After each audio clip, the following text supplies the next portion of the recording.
இலங்கையில் ஜனாதிபதிகளுக்குரிய சிறப்புரிமைகளை கட்டம் கட்டமாக நீக்குவதை விட நிறைவேற்று அதிகார ஜனாதிபதி முறைமையை முழுமையாக ரத்து செய்வது மேலானது என்று ஸ்ரீலங்கா பொதுஜன பெரமுன கட்சியின் தேசிய அமைப்பாளர் நாமல் ராஜபக்ஷ தெரிவித்துள்ளார்.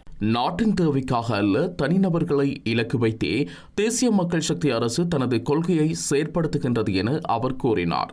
குறிப்பாக மஹிந்த ராஜபக்ஷவை அரச வாசஸ்தலத்தில் இருந்து வெளியேற்ற வேண்டும் என்பதற்காகவே ஒட்டுமொத்த ஜனாதிபதிகளினதும் சிறப்புரிமைகளை நீக்கும் சட்டம் மூலம் நிறைவேற்றப்பட்டுள்ளது எனவும் குற்றம் சுமத்தினார்.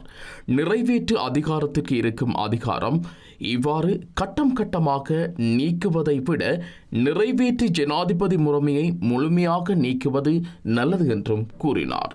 ஏனெனில் இன்று அரச ஊழியர்களால் கூட சுதந்திரமாக முடிவுகளை எடுக்க முடியாத சூழ்நிலை காணப்படுகின்றது. 15 வருடங்களுக்கு முன்னர் எடுக்கப்பட்ட முடிவொன்றிற்காக கூட சிறை செல்ல வேண்டிய நிலை உள்ளது எனவும் நாமல் ராஜபக்ஷ குறிப்பிட்டார். மஹிந்தவை வீட்டில் இருந்து வெளியேற்றுவதால் எதுவும் நடக்கப் போவதில்லை என்றும், தாம் முன்பை விட பலமாக இருக்கின்றோம், மேலும் வலுவடைந்திருக்கின்றோம் எனவும் நாமல் ராஜபக்ஷ குறிப்பிட்டார்.